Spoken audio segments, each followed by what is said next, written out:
وترکنا اور چھوڑ دیں گے ہم بعدہم ان کے بعض کو یومئذ اس دن یموجو وہ موج کی طرح گھس جائیں گے فی بعض بعض میں ونفخ اور پھونک ماری جائے گی فی الصور سور میں فجمعناہم تو جمع کر لیں گے ہم انہیں جمع کرنا. سرخ ہو رہا تھا. آپ نے ارشاد فرمایا لا الہ الا اللہ ہلاکت ہے عربوں کے لیے ایک ایسے فتنے کی وجہ سے جو قریب آ گیا ہے.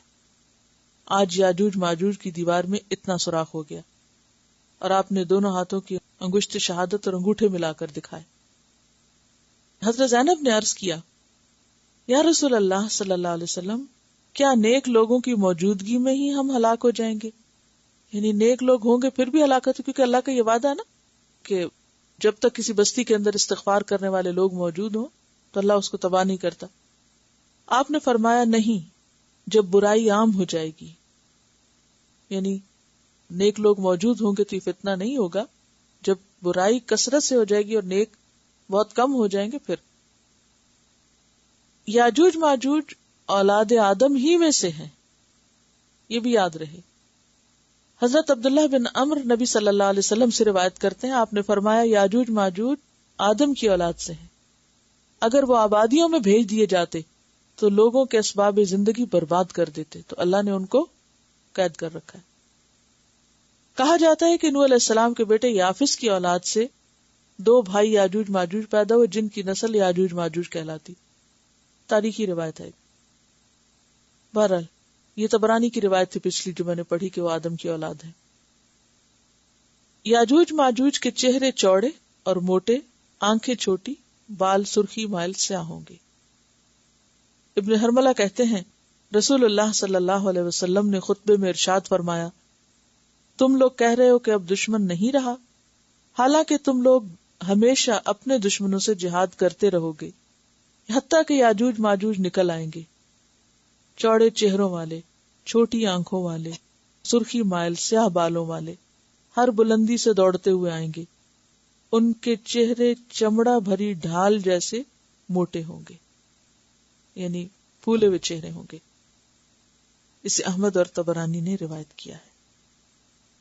تو یہ یاجوج ماجوج کے بارے میں قرآن کے بعد جو کچھ صحیح احادیث سے پتہ چلتا ہے. تو یہ ضروری ہے کہ ایسے تمام واقعات اور حقائق جن کا ہمیں قرآن نے بھی خبر دی اور احادیث سے بھی ہمیں پتہ چلتا ہے، ان معلومات کو ہم شیئر کریں. وہ جہاں بھی ظاہر ہے کہ ملٹی پلائی تو ہو رہے ہوں گے، تبھی تو اتنی کثرت ہے ان کی. اب دیکھیے کہ آج کے دور میں تو زمین کے اندر رہنا اور بڑے بڑے بازار ہیں زمین کے نیچے، تو اگر وہ کسی دیوار کے پیچھے تو ہو سکتا ہے ان کی آبادیاں کسی ایسی جگہ پر ہوں کہ جو انسانوں کی پہنچ اور ریچ میں نہ ہو، اور جب اللہ کا حکم آئے اذا جاء وعد الآخرۃ، جب وہ اس وعدے کا وقت آ جائے تو اللہ تعالیٰ ان سب کو باہر نکال دے. اب 2 آیات تو ہے نا، ایک یہاں سورۃ الکہف میں اور دوسری سورۃ الانبیاء مزید اس کی وضاحت کرتی کہ جب وہ وقت آ جائے گا تو پھر ہر بلندی سے نکل آئیں گے. یعنی گویا ایسے پہاڑوں کے پیچھے ہیں کہ جہاں سے نکلتے وقت وہ جیسے فوجوں کی فوجیں اترتی ہیں. یعنی پہلے تو وہ اس دیوار سے نکلیں گے اور پھر ہو سکتا ہے پہاڑ پار کر کے بلندیوں سے، اور ینسلون کا معنی تیزی سے دوڑنا بھی ہوتا ہے، یعنی تیزی سے نکل کے زمین کی طرف پھیل جائیں گے. وَتَرَكْنَا بَعْدَهُمْ يَوْمَئِذٍ يَمُوجُ فِي بَعْدٍ، وَتَرَكْنَا اور ہم چھوڑ دیں گے، بعدہم ان میں سے بعض کو. یہاں ان سے مراد یا تو یاجوج ماجوج ہیں یا پھر قیامت کے قریب تمام انسانوں کا ایک دوسرے میں گتھم گتھا ہونا ہے. یموج فی بعض، گتھم گتھا ہوں گے بعض میں، ان میں سے بعض میں موجیں ماریں گے. یعنی جیسے سمندر کی لہریں ہوتی ہیں اسی طرح ان کی اتنی کثرت ہوگی. اگر اس کو خاص طور پر یاجوج ماجوج کی طرف اس کا معنی کیا جائے، یعنی اس کثرت سے ان کی آبادی ہوگی اور اس کثرت سے وہ نکلیں گے کہ وہ آپس میں ایک دوسرے کے اندر ہی گتھم گتھا ہوں گے، یا یہ کہ وہ دوسرے انسانوں کے اندر گتھم گتھا ہوں گے، یعنی عوام الناس جو زمین پہ پہلے سے بس رہے ہوں گے ان کے ساتھ. اور یوم اذن سے مراد اس طرح یاجوج ماجوج کے خروج کا دن ہے.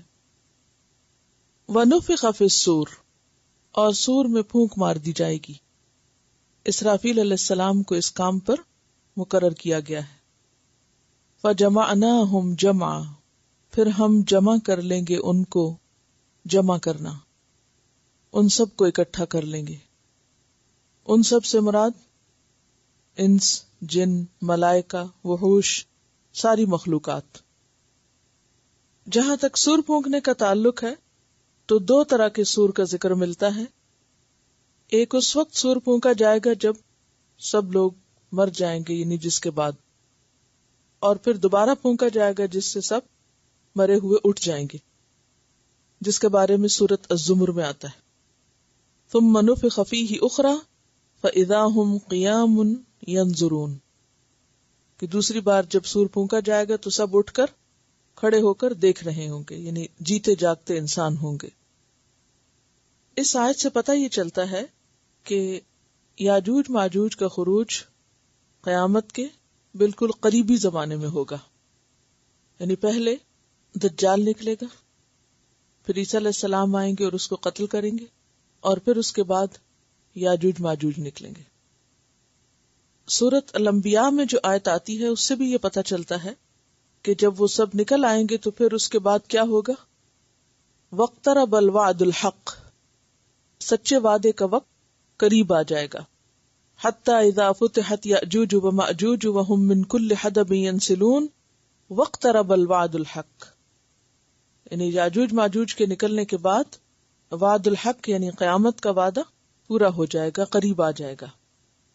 اور پھر قیامت کے دن صرف انسان ہی نہیں بلکہ تمام مخلوقات اٹھیں گی، تمام مخلوقات کو جمع کیا جائے گا۔ اس کی دلیل بھی ہمیں ایک اور جگہ سے ملتی ہے، سورۃ الانعام آیت 38، وَمَا مِن دَابَّةٍ فِي الْأَرْضِ وَلَا طَائِرٍ يَطِيرُ بِجَنَاحَيْهِ إِلَّا أُمَمٌ أَمْثَالُكُمْ مَا فَرَّطْنَا فِي الْكِتَابِ مِن شَيْءٍ ثُمَّ إِلَى رَبِّهِمْ يُحْشَرُونَ، پھر وہ سب اپنے رب کی طرف اکٹھے کیے جائیں گے۔